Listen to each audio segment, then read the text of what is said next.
आज श्रवण ज़्यादा हो गया है। अभी खेतान जी से चर्चा हो रही थी घर पे, इतनी कथाएं, इतने सत्संग, इतना कुछ हो रहा है, परिवर्तन उतना नहीं दिख रहा है। बात ठीक है, बिल्कुल नहीं दिख रहा है ऐसा तो नहीं है, परिवर्तन भी हो रहा है, लेकिन जितना चाहिए उतना नहीं हो रहा है। क्योंकि श्रवण के बाद मनन नहीं है, और मनन के बाद निधिध्यासन नहीं है। सुन लिया, वो भी जो एक्चुअल श्रोता है वो तो समय से आ जाते हैं। कुछ श्रोता 7:30 बजे तक भी आते हैं, जानते हैं अब खेतान जी ने बुलाया, जाना है, चलो आधा घंटा निपटा दे, हाँ हो भी जाएगा कि आए थे, बाद में मिल लेंगे और काम। तो उन श्रोताओं से तो ठीक है भाई, फॉर्मेलिटी के लिए आ रहे हैं। कुछ श्रोता ऐसे भी आते हैं, पूज्य राम किंकर जी ने बताया एक बार, रायपुर में एक व्यक्ति व्यापारी था, वो अचानक आने लग गया, कभी नहीं आता था, अचानक आने लग गया। अब लोगों को बड़ा आश्चर्य हुआ कि ये तो कभी आते नहीं थे, इनको तो फुर्सत नहीं व्यापार से, ये कैथा में कैसे रोज आ रहे। 2-3 दिन जब लगातार आए तो बाद में आयोजकों ने पूछा कि आपकी अचानक भाव बढ़ा है, कुछ विशेष घटना हुई? तो बेचारा सही सच्चाई बता दिया, बोला मेरा इनकम टैक्स में केस फंसा है और महाराज जी की कथा में कमिश्नर साहब रोज आते हैं तो मैं सोचा मैं भी चलूंगा तो कुछ देख लेंगे, मैं धार्मिक व्यक्ति हूँ तो ज़्यादा कुछ एक्शन नहीं लेंगे, मैं तो इसलिए आता हूँ। तो कथा में तो सभी आते हैं, लेकिन कौन किस लिए आया है ये उद्देश्य तो अलग बात है। कौन किस लिए बैठा अभिप्राय। तो सुंदर कांड सुंदर इसलिए है क्योंकि इसमें जीवन के सूत्र है, इसमें हमको कैसे जीना है, भक्त का जीवन कैसे होना चाहिए, भक्ति कैसे होनी चाहिए, भगवान का अनुभव कैसे होता है, भगवान अपनाते कैसे है, जीवन में पूर्णता का अनुभव कैसे होता, आनंद की अनुभूति कैसे होती, सारे सूत्र सुंदर कांड में है। वो श्लोक ही कहा जाता है, सुंदरे सुंदरो रामा, सुंदरे सुंदरी कथा, सुंदरे सुंदरी सीता, सुंदरे किम नु सुंदरम। तो सब कुछ इसमें सुंदर है, इसलिए इसका नाम पड़ गया, क्या नाम पड़ गया? सुंदर कांड। तो सुंदर कांड में हम लोगों को हनुमंत लाल जी, फिर प्रसंग पे आ जाए। आज कलयुग का समय है, हमेशा आप आगे बढ़ के भी चलेंगे तो भी खतरा है, और हमेशा पीछे रहेंगे तो भी खतरा है। हनुमंत लाल जी का सिद्धांत अपनाना पड़ेगा, जहाँ प्रभु अवसर दे वहाँ आगे बढ़ करके प्रभु का काम करो, और जहाँ लगे परिस्थिति विपरीत है वहाँ मौन होकर के प्रभु का स्मरण करो, प्रभु की प्रार्थना करो। हाँ, जैसे मौका मिले फिर आगे बढ़ो। एक पुराने महात्मा थे, पुराने महात्माओं की तो अलग ही भाषा होती थी, वो कहते थे चलती में न चलावे वो बेवकूफ़, और जो बिना चलती में चलावे वो बेवकूफ़। अब समझ गए ना। तो अभिप्राय हनुमंत लाल जी के जीवन से हमको बहुत सूत्र मिलेंगे। जैसे शिव कुमार जी ने कहा, आज का जो युग है, और हनुमंत लाल जी आज भी हैं, भगवान श्री राम ने भक्तों की सेवा के लिए, सुरक्षा के लिए, सहयोग के लिए हनुमंत लाल जी को कलयुग में भी छोड़ा हुआ है। भगवान कृष्ण ने उद्धव जी को कहा है तुम यहीं रहो, वो गोवर्धन में कुसुम सरोवर के पास उद्धव कुंड है, वहाँ निवास करते हैं। हनुमंत लाल जी सर्वत्र निवास करते हैं, जहाँ आप कहें।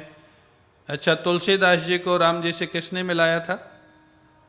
इसी युग में मिलाया था, 400-500 साल पहले मिलाया था। हनुमान जी प्रकट होकर दर्शन दिए थे, काशी में दर्शन दिए, फिर चित्रकूट में दर्शन दिए। हमारे गुरुदेव पूज्य स्वामी अखंडानंद जी महाराज को हनुमान जी के दर्शन हुए थे, पहले कृष्ण जी के हुए, फिर हनुमान जी के हुए। तो हनुमंत लाल जी तो आज भी है, लेकिन हमारी वैसी योग्यता हो, हमारी निष्ठा हो, उनसे हमको सीखना है। और हनुमान जी का एक ही सूत्र है, राम काज कीन्हे बिना मोहि कहा विश्राम। हाँ, बस ये सूत्र जीवन में अपना लो, राम जी की दृष्टि से काम करो। आपको एक घटना बता दूं, विरक्त शिरोमणि पूज्य स्वामी वामदेव जी महाराज, खेतान जी अच्छे से जानते, आप भी जानते ही होंगे मैं समझता हूँ, उनसे मैंने न्याय और वेदांत पढ़ा है। जब वो ढांचे की समस्या चल रही थी और पूज्य स्वामी विरक्त शिरोमणि जी बहुत जोर शोर से एक्टिव थे, उनका 60-70% ब्लॉकेज था। डॉक्टर ने मना किया हुआ था कि आप स्वभाव में इतना आवेश में मत बोले, या तो बाईपास करा लें। बोले बाईपास काम होने के बाद होगा, पहले नहीं होगा, मना कर दिया। और हमारे देश के प्राइम मिनिस्टर से नरसिंह राव जी, वो अच्छे इंसान थे। उन्होंने बामदेव जी महाराज के पास सेवक भेजा, मैं तो उनसे पढ़ते ही था, वहीं रहता था। उन्होंने कहा कि आप इतना आवेश में बोलते हैं सभाओं में, खुले मंच में, आपको कुछ खतरा हो सकता है। हमारा निवेदन है कि आपके साथ हम सिक्योरिटी गार्ड रख दे। ये नरसिंह राव जी ने प्रस्ताव भेजा था, अपना आदमी भेजा था वृंदावन। जानते हो विरक्त शिरोमणि जी ने क्या जवाब दिया? उन्होंने कहा कि आपके सद्भावना के लिए आपको धन्यवाद, लेकिन मैं जिन राम जी के लिए काम कर रहा हूं, अगर वो मेरी रक्षा नहीं करेंगे तो सिक्योरिटी गार्ड क्या रक्षा करेंगे? आप कल्पना करिए, मना कर दिया। आजकल कुछ लोग सिक्योरिटी गार्ड को साथ में लेकर के अपना स्टेटस दिखाते, हाँ, इसलिए रखते हैं कि हम कुछ हैं।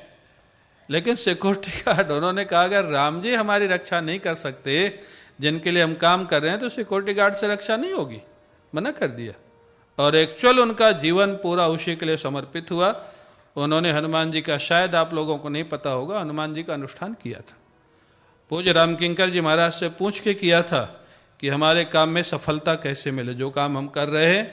और जब काम वो पूरा हो गया, लौट करके वो स्वयं पूज्य स्वामी वामदेव जी महाराज रामकिंकर जी महाराज के पास गए कि आपने जो अनुष्ठान बताया था वो सफल हुआ। बड़े प्रसन्न हुए। तो अभिप्राय क्या हनुमान जी आज नहीं है? हनुमान जी का ही अनुष्ठान किया था उन्होंने। तो हनुमान जी आज हैं, लेकिन हनुमान जी से हमको सीखना है उनके कार्य करने की शैली क्या थी, कैसे करते थे, और कैसे सफल हुए अपने काम में, ये हमको सीखना पड़ेगा। तो सुंदरकांड में हमको यही सीखना है। हनुमंत लाल जी महाराज जब शांत बैठे, आपस में चर्चा हो रही है, भाई संपाति ने बता दिया कि 100 योजन का समुद्र, 100 योजन माने लगभग 1200 किलोमीटर, उस समय जो डिस्टेंस था बीच में भारत के और श्रीलंका के, 100 योजन माने 1200 किलोमीटर, 400 कोस 1200 किलोमीटर। बोले इस समुद्र को जो पार कर जाएगा, लौट के आ जाए, वो जानकी जी का पता लगा लेगा। जानकी जी अशोक वाटिका में बैठी, मैं देख रहा हूं, सब लोग चर्चा कर रहे हैं। जाम्बवान जी कहते हैं मैं तो अब वृद्ध हो गया। जाम्बवान जी भी विलक्षण व्यक्ति थे, सतयुग से थे। जब वामन भगवान हुए, विराट बने, तब उनके परिक्रमा किए थे। फिर त्रेता में राम जी के साथ, फिर द्वापर में कृष्ण जी के साथ। बोले मैं वृद्ध हो गया हूं, नहीं तो मैं तो चला जाता। अंगद जी कहे तो मैं जाऊं। अंगद जी ने कहा जा तो चला तो जाऊंगा, लेकिन लौटने में थोड़ा कुछ संशय है कि आ पाऊंगा कि नहीं। जाम्बवान जी ने कहा नहीं नहीं नहीं, आपको नहीं जाना है, वैसे भी आप युवराज हैं और तुरंत कोई खतरे की चीज राजा और युवराज को तुरंत नहीं लेना चाहिए। जाम्बवान जी को मालूम था हनुमान जी की शक्ति, हनुमान जी की शक्ति को भुला दिया गया था, क्योंकि बचपन में थोड़ा उपद्रवी थे। और जितने अच्छे महापुरुष लोग हुए हैं, अच्छे महात्मा, सब बचपन में उपद्रवी हुए। हमने देखा है महाराज स्वामी निरंजनानंद जी महाराज, जो मुंगेर योग विश्वविद्यालय के अभी वाइस चांसलर हैं, अभी भी वो इतने नटखट हैं, अभी भी। अब उनकी 64 के आसपास एज होगी। मैंने वहाँ भागवत किया 4-5 साल पहले। नंदोत्सव के बाद गाड़ी में बैठ के अपने कक्ष में हम जा रहे थे, तो पीछे लगा कोई लटका हुआ है गाड़ी में पीछे। अब वो गाड़ी का बैलेंस थोड़ा बिगड़े तो ड्राइवर उतर के देखा, हम भी उतरे, तो स्वामी निरंजनानंद जी लटके हुई सीटी बजा रहे थे नंदोत्सव की जो सीटी थी। इसीलिए कहा गया कि संत बालवत, माने निश्चल हृदय होता, अंदर बाहर कुछ छिपाने को होता नहीं। इसलिए हमेशा बालवत होते हैं, आनंद में होते, थोड़ा नटखट होते। जितने महात्मा होते, बचपन में जो बच्चा नटखट होता, बड़ा होकर के बहुत कुछ करता है जीवन में। हनुमान जी महाराज तो बहुत ही नटखट थे। अगर सूर्य भगवान को ही खा गए, कभी किसी की झोपड़ी उठा के ऊपर नीचे कर दिया, कभी ऋषियों को परेशान किया। ऋषि लोग जानते थे इनसे काम तो बहुत बड़े बड़े होना, लेकिन अभी नहीं होने, अभी अगर इनको छूट दे दी गई तो साधन भजन करनी मुश्किल कर देंगे। तो उन्होंने शाप दिया, तुम अपनी शक्ति भूल जाओ। भूल गए। फिर उनको नारद जी ने कहा शक्ति भूल जाएंगे तो राम जी का काम कौन करेगा? बोले जब इनको कोई स्मरण करा देगा तो इनको शक्ति वापस स्मरण हो आएगी। और स्मरण कौन कराया? जाम्बवान जी ने। जाम्बवान जी ने जैसे हनुमान जी को कहा, यहाँ पर गोस्वामी जी महाराज लिखते हैं बड़ी सुंदर बात।